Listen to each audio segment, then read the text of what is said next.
Saving the ocean by buying new recycled products? For example, with these.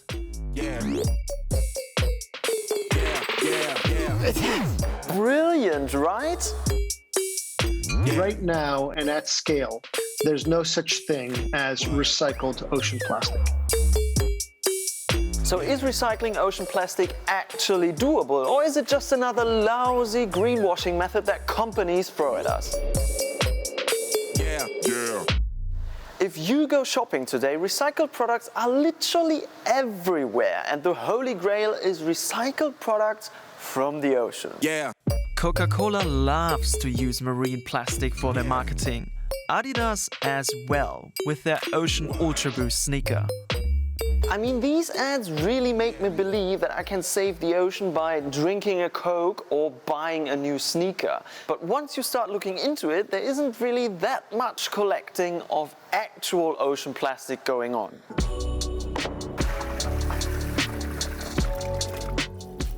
Once plastic lands in the ocean, you'll have a really hard time getting it out again, even when it's near the surface. You really wish it would be this easy, but surprise, it's not even close. Sure, you can deploy boats that fish for plastic, but this is all very expensive. And relative to the millions of tons of plastic that are already in the ocean, most boats only retrieve 2 tons maximum per day. Even projects backed by millions of dollars struggle. This tube was supposed to get rid of 90% of plastic in the ocean, but it didn't work and the focus was shifted to rivers instead. Once you get the plastic out of the ocean, you will have dozens of different types of plastic to sort through, like these lost fishing nets that Professor Gillian Gerke tried to recycle for a research project. Well, this works. Right, let's see what we got. Okay.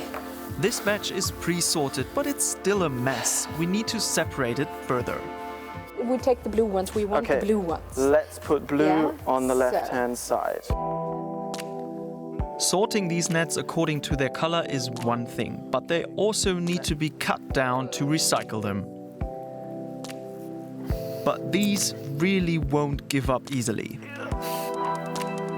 It's really like your scissor. It's made out of wood. Even recycling the stuff that we throw in our bins is pretty hard, like I found out in my last video.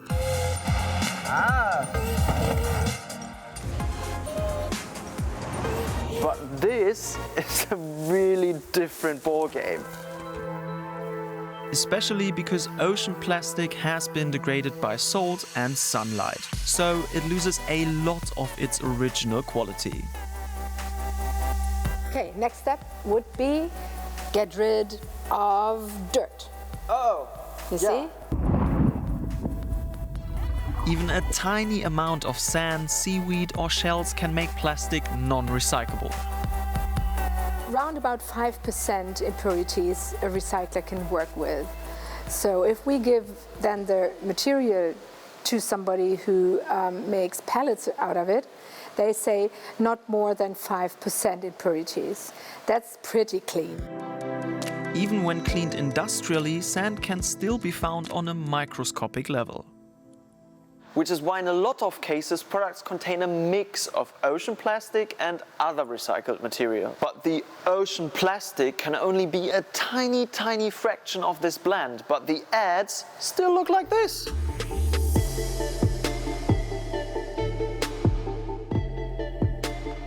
All of these products are made with nylon from Econyl. Even the company markets its yarn like it's made from actual marine litter, such as discarded fishing nets known as ghost gear.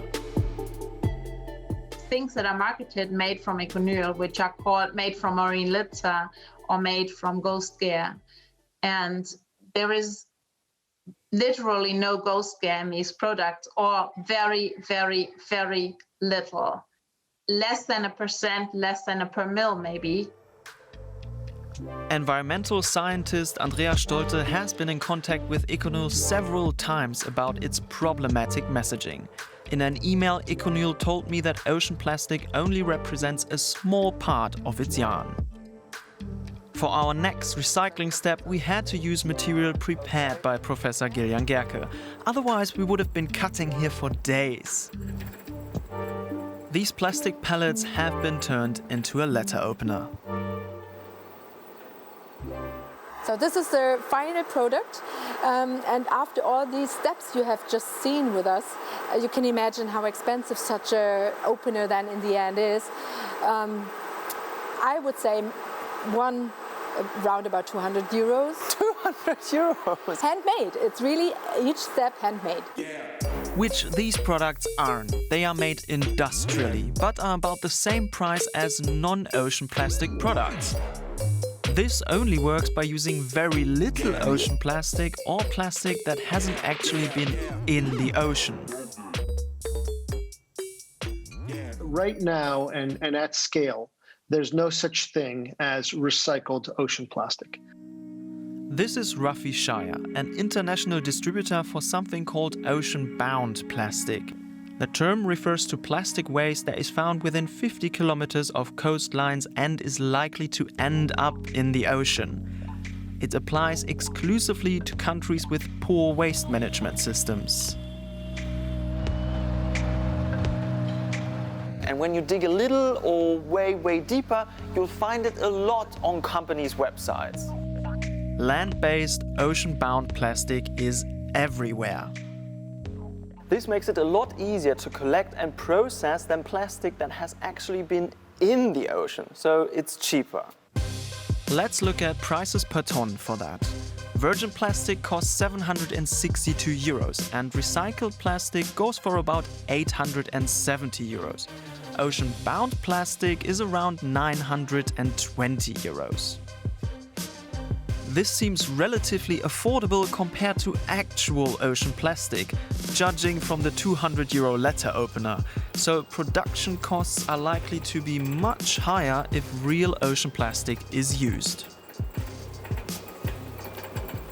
There is no need for brands to overreach their marketing beyond what is such a powerful story of cleaning up our coastlines and supporting coastal communities. Why do we have to pretend that it's actually coming out of the ocean instead of just saying what it is and delivering to customers on our promises?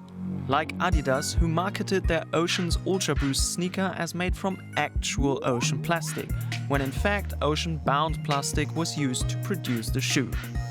Even smaller companies have difficulty proving where the plastic actually comes from. Godbag, a German backpack manufacturer, advertises its products as created from actual ocean plastic. They use a network of fishermen and women who collect plastic as bycatch.